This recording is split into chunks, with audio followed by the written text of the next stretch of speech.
Hi guys, I'm Marco Galvan, and in this video you are going to learn about the musical intervals, which is a very important topic in music. So let's get going. An interval is the distance between two notes. So we need a system to measure the distance between notes, and the intervals help us to do that. So how does it work? Well, it's really simple to know the intervals if you know your scales, your major scales. So let's take the key of C major. So we have the C major scale.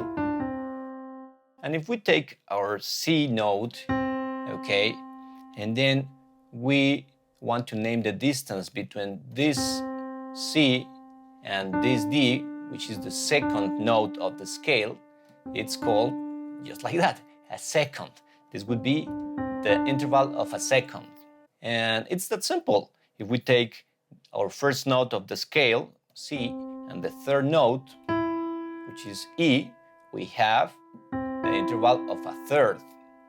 This would be a fourth, a fifth, a sixth, a seventh, and an eighth, also known as an octave.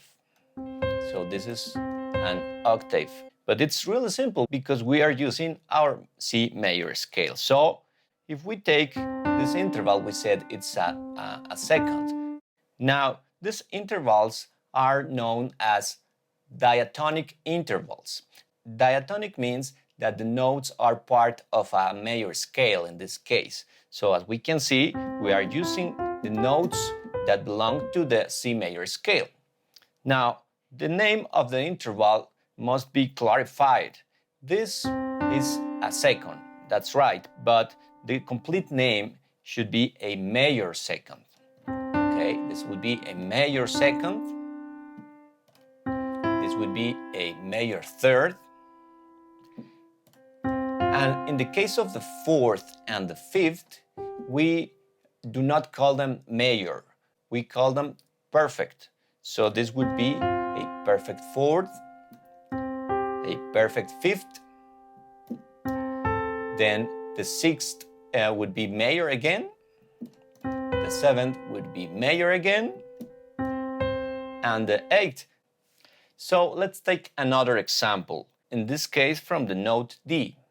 So we must know the notes of D major scale. So as you should know, it's D, E, F sharp, G, A, B, C sharp, and D.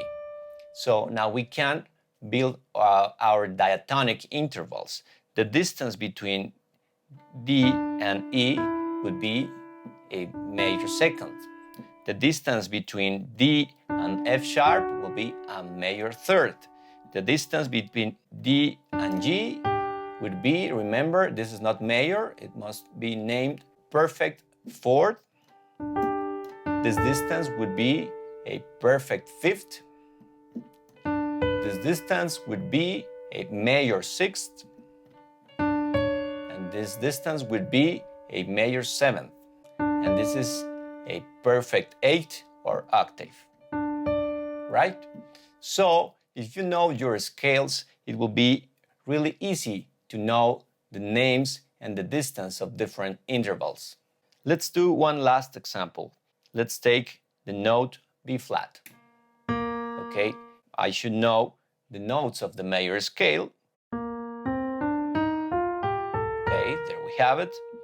And so this distance between B flat and C, it's called a major second, major third, perfect fourth, perfect fifth, major sixth, major seventh, perfect eighth, also known as an octave. So in this way, if you know the scale, you can know the possible diatonic intervals. What you must remember is that almost all of them are named major, except the fourth, the fifth, and the eighth.